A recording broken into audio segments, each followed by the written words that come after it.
Hey guys, welcome back, or actually no, welcome to my channel. I've never, hold on. Okay, no, but for real though, my name is Tulu. I've had a YouTube channel like back in the day, so I just want to introduce myself for those who don't know. This is like a brand new channel. This should be the first video posted on there. So this is Tulu's Corner, where I'm really just gonna come chat, talk about what I want to talk about. I may do mini vlogs. Yeah, mini vlogs. It's definitely gonna be faith-based because I am a Christian. Jesus Christ is my Lord and Savior. I don't know about you, but Jesus Christ is my Lord and Savior. I invite you in. So yeah. So this is kind of be a get ready with. I don't even know if I want to be. I want this to just be a sit and chat, like real tea. What is life like now that you're in your 30s? What people don't tell you, what you wish you knew. And obviously I'll tell you guys a little bit about me first and foremost, but I just want you guys to sit down, get comfortable. This is a no judgment zone. I'm gonna talk to you guys on here like I'm talking to my friends, which they know I don't like judgment because I don't like to judge others. I know it may come across a little bougie, but actually people who really know me. But yeah, sit down, like, comment, subscribe, watch the video. If you don't, bye girl, we ain't worried about you anyways. JK. But yeah, I hope you guys enjoyed this video. Let's get into it in 3, 2, 1, go. I'm gonna answer a few questions that I just put in chat GPT. I put that in there because I put kind of like what is some questions or some topics besides the ones I already have that I want to talk about, just to kind of guide the conversation a little bit. So one of the first ones is, well, first let me start by saying my name is Tulu. I am currently 31 years old. I am, like I said, from Houston, Texas.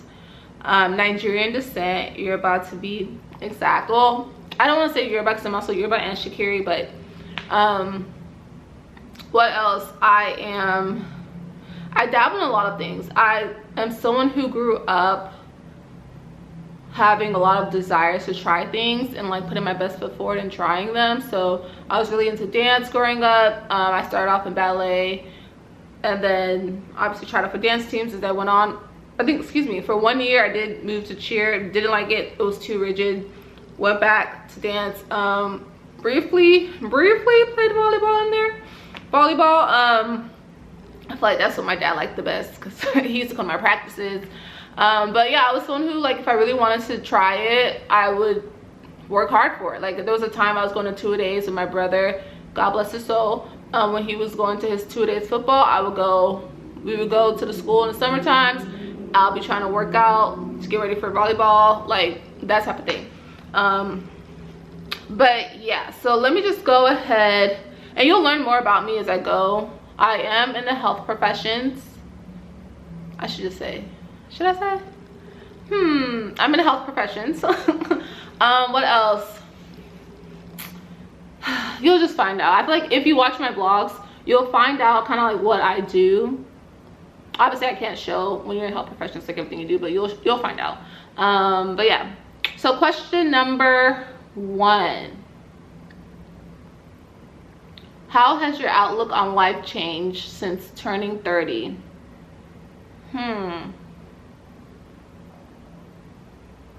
I think once I turned 30, I was already bracing myself for that change at 29. So at 29, I was already like in my mind knowing I would soon have to say I am 30. And I think it just kind of made me realize, like, even though you may feel so young on the inside and you're just a girl, the outside world looks at you as you are grown, you know how to make the right decisions. So with that being said, I think it just made me more considerate about the choices I make, even more so. Maybe the things I would have done at 18, 19, 20, I would second guess, which I would hope. But it just kind of made me more, I guess, considerate and focused. Like, what are my goals? What do I want life to look like? Obviously, God is in control of everything, but, you know, working together with Christ, like understanding what is God's will for my life. You know what I mean? Plus, I will be honest, at 30, I was secretly, privately going through something with my health that only very few people knew about. Yeah, I think at that point really only 2 people, like my family members. Like there was like, okay, so you know how you have your family, like your core, and then you have like your close friends around.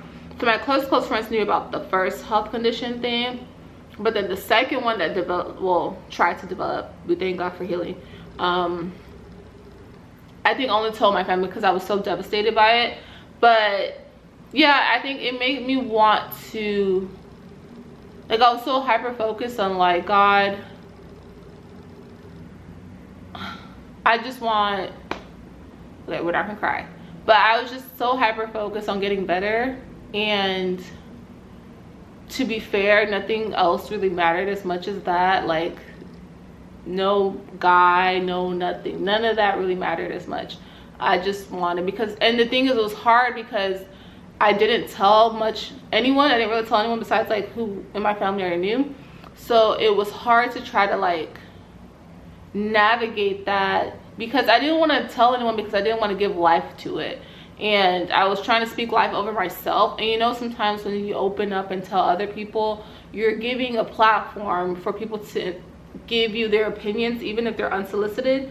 And I didn't want that, because anyone who's been through anything health-wise or faith-wise in general, and you're trying to be positive and believe for things to get better, the last thing you want to know is someone else's the last thing you want is someone else's unbelief, like speaking into it, even if it's not intentional, like even if they don't have any malice in their hearts about it.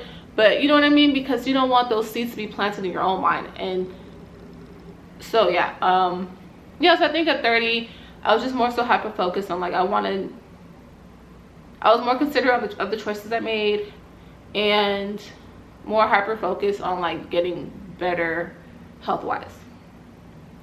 Question number 2. What is one piece of advice you would give your 25-year-old self? Oh, my friend and I were talking about this the other night. So I think I would just say, live your life. And when I say that, let me give you an example. So there was a guy trying to get my attention, like,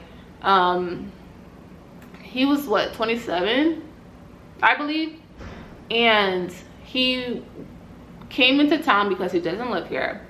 Came into town and was trying to hit me up to like hang out. And my whole thing was, although I did find him attractive, which is why I gave him my number in the first place, I found out his age once he texted me, because I was like, after I gave him my number, I was thinking about it. I was like, we all know once you hit 30, every guy that comes up to you seems like they're 22. We all know this, like, it's a thing. But so my first question was like, after he said hi, hey, how are you, whatever, was, how old are you? Because I get straight to the point. How old are you? And then he told me, and I was like, oof.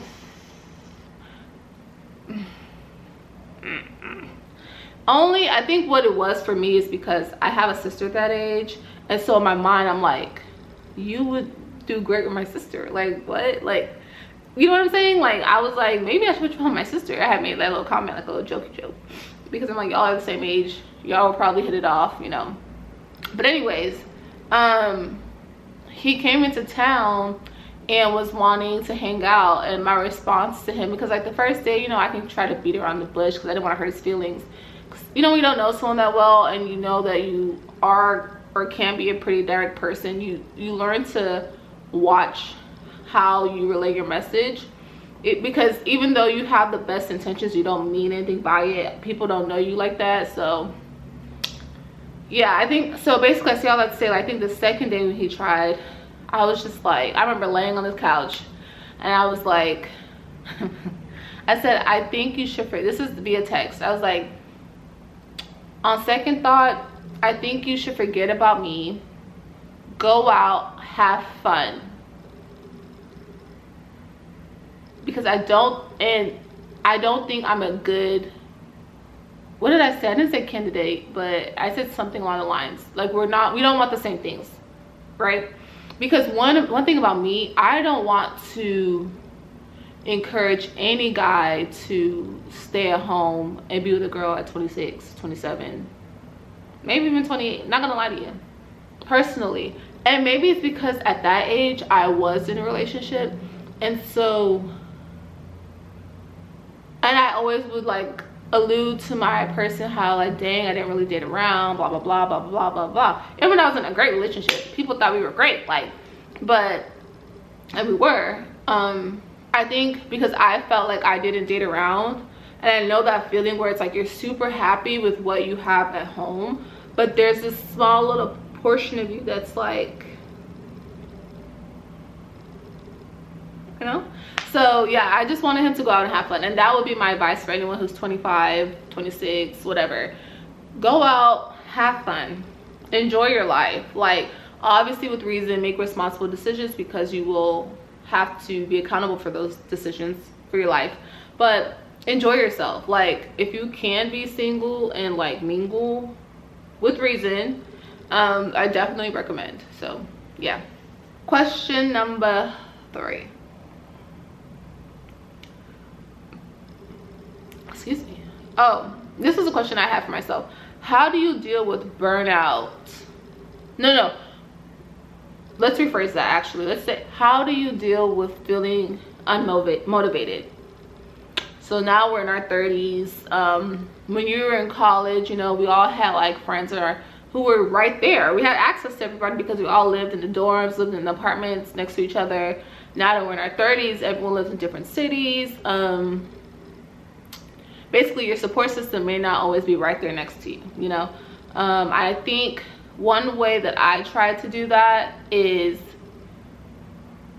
having quiet time. When I say quiet time, is time, I mean time to dissociate from everything that may bother you from a day-to-day basis, whether that be like work,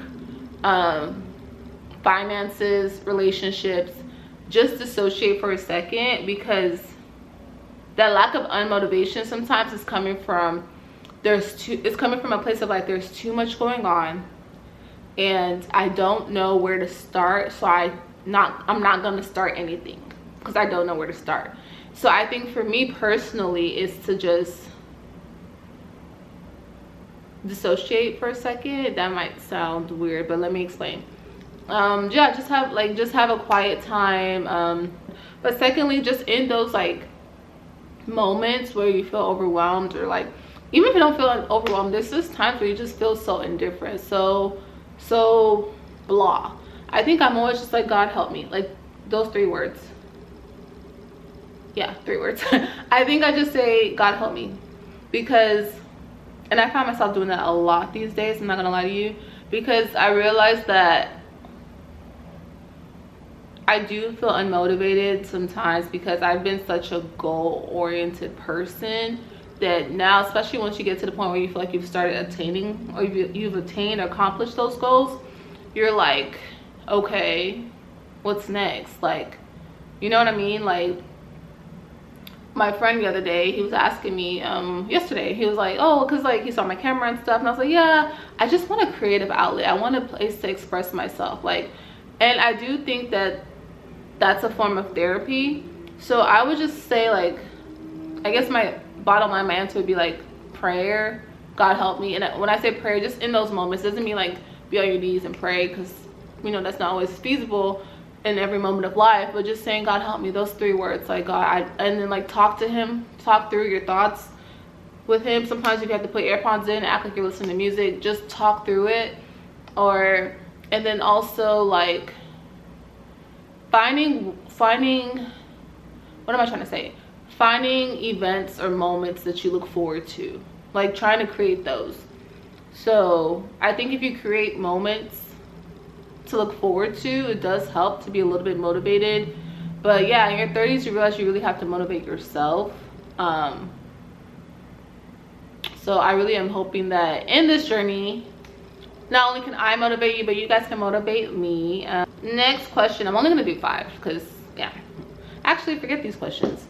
Next question is gonna be, how do you deal with friendship dynamics changing in your 30s?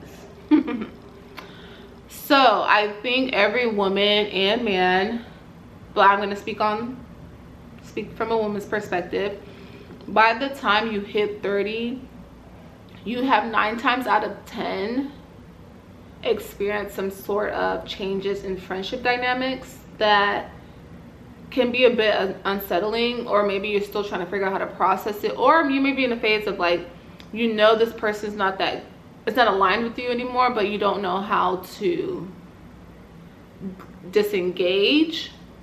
Either way, I want to say I think that is normal. All of like losing or maybe having distance between certain friends as you get older, I think is normal.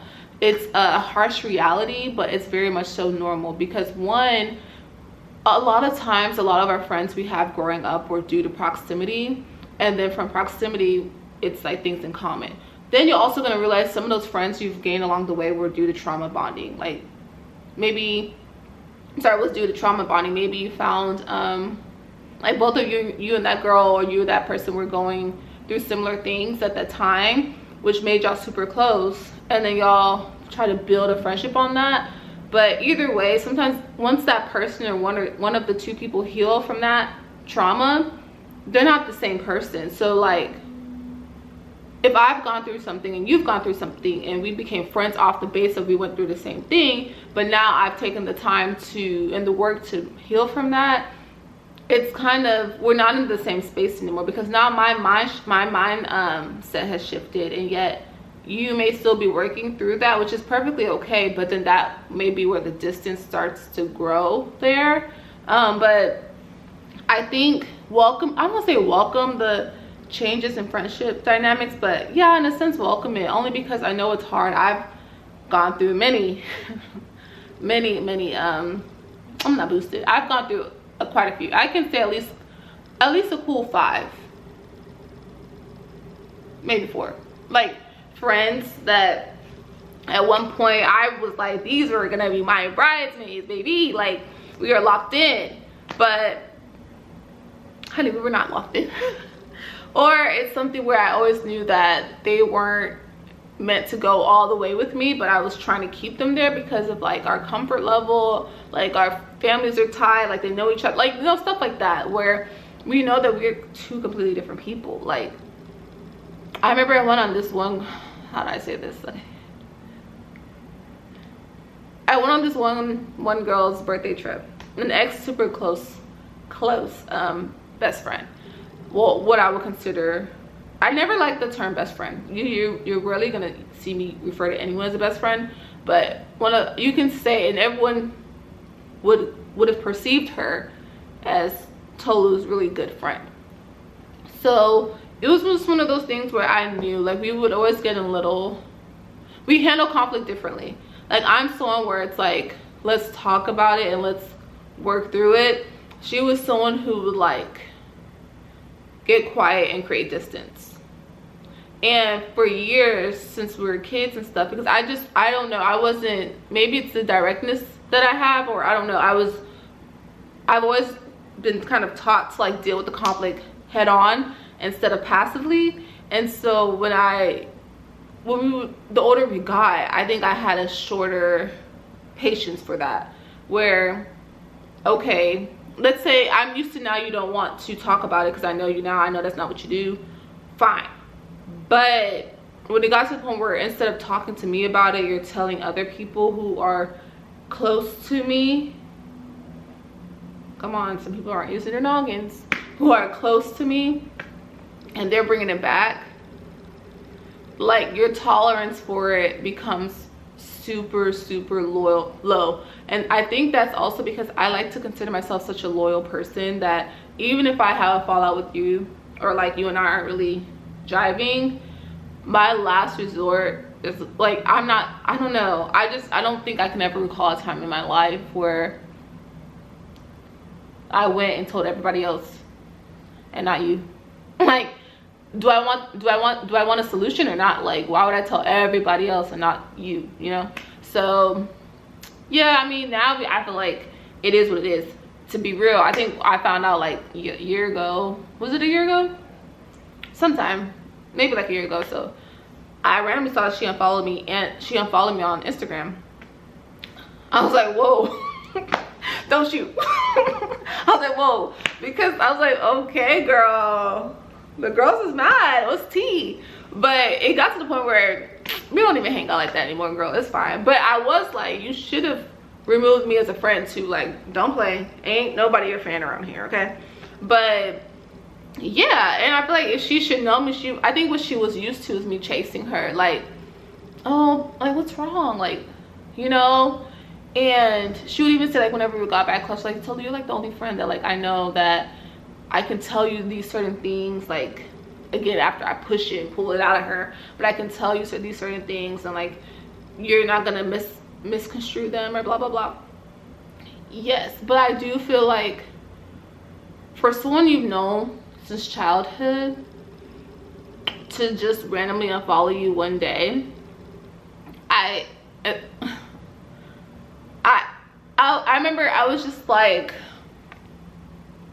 what, how I found out. Oh, let me tell you the tea, guys.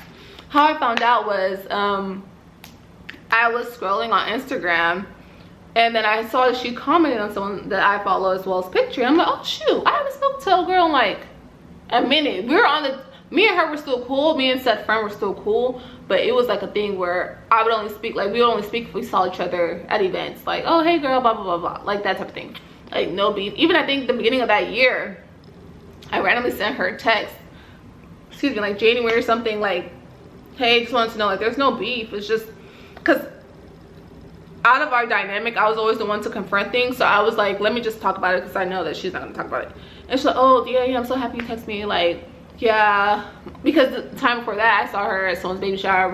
We were like sitting by each other, walking around with each other. Like, that's the type of friends we became. Like, at least for me, unintentionally, it was just like I see you, we cool. Like, if we at the same event, like, we right here with each other. But so I texted her in January though, because we still have never like actually spoke about it. I just noticed that change, and then she's, oh yeah, cool. So then fast forward to months later, when I saw the random unfollow, I was like, oh yeah, that's what I was saying. So I was scrolling on Instagram, I see she commented on someone's picture. I was like, oh shoot, I haven't spoken to Blase in forever. Let me look at her page, like, let me see, maybe I'm missing her pics so I can go through and like them. I had every intention to like and comment on her pictures, like to support her.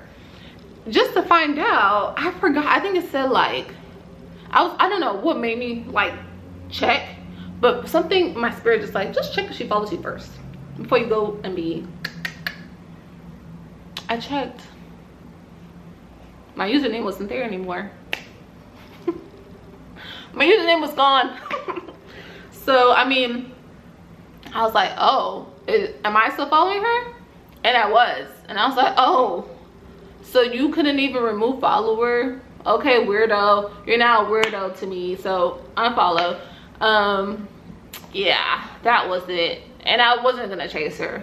And I don't think she expected that. Yeah, I don't think she expected it.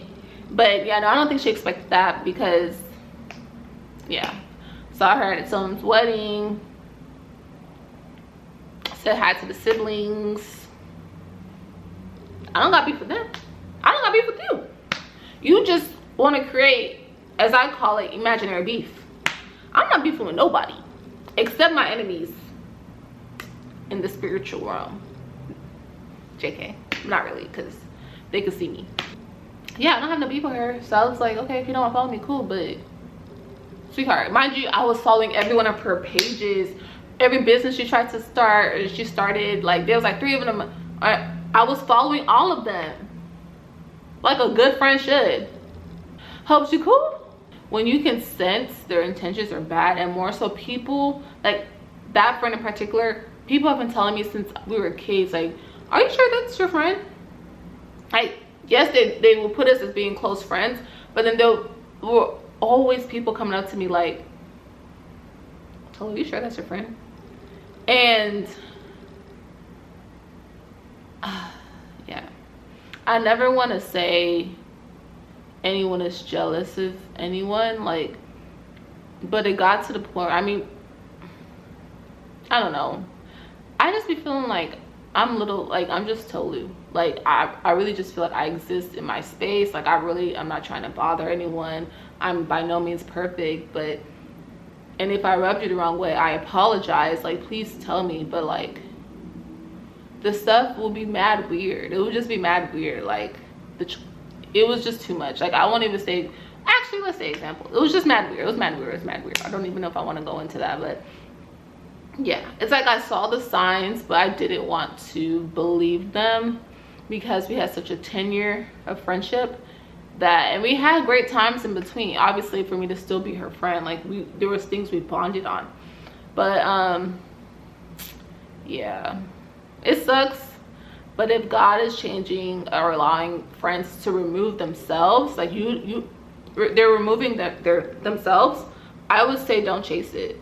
Personally, don't chase it. If it's hard to get through, I know it is, pray about it, ask God to help you. I don't want to say distract yourself, just find hobbies, do something, but journal.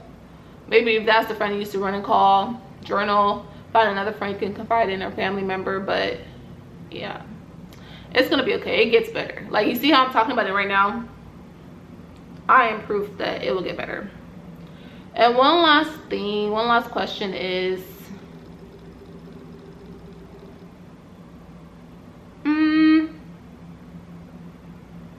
how do you get over a breakup?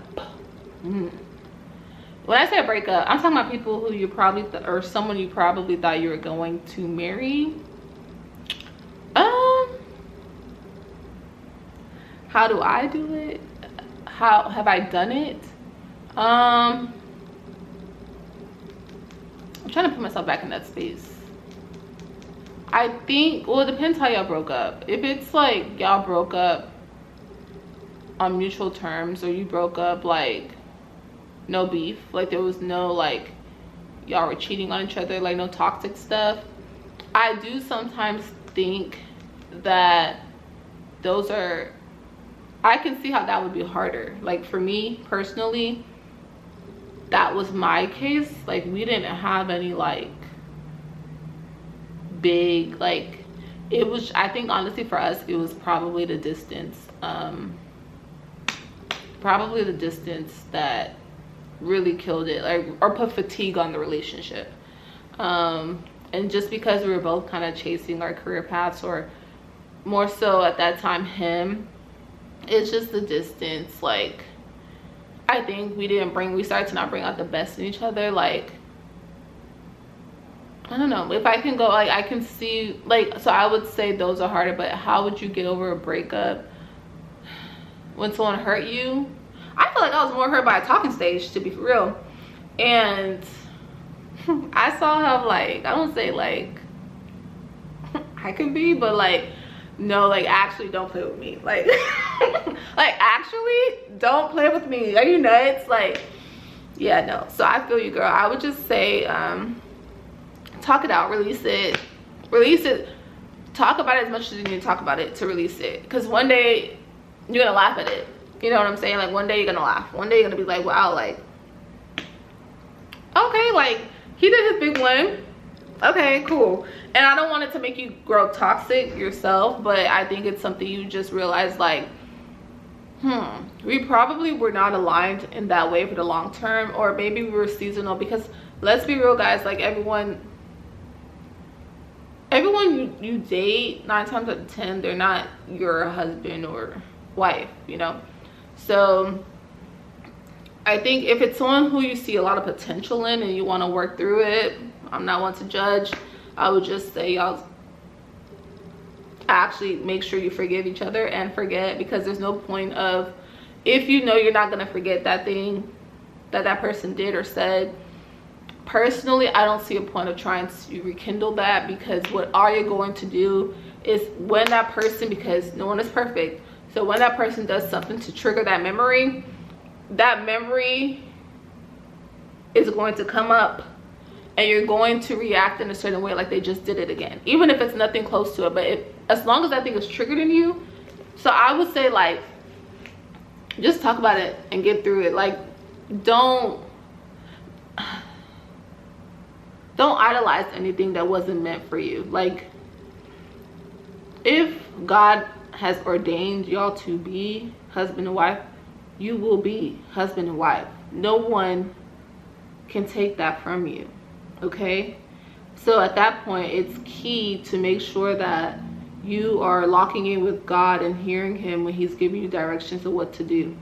And I do also want to emphasize that you're going to need patience in that journey to restoration with that person. So it will take patience. It doesn't mean the next person that comes in your life is going to be your man or your woman forever. It may be, may not, but I would just say, like, don't blame yourself. If that man has, if what that person did to you makes you question your own value, I do think you need to question why you still want them. Because I don't think anyone should be questioning your value. Like, you went into that relationship feeling like you're a baddie. You should still feel like you're a baddie. Like, granted, that's not up to him to validate every single day, but at the same time, like, if being with him has made you question your own value as a woman, I do think that you need to take time to heal from that. And whether that be finding new hobbies or just kind of finding yourself again and coming back stronger, because you will come back stronger. We know as women, when you break up, you're the one that comes back stronger, babes.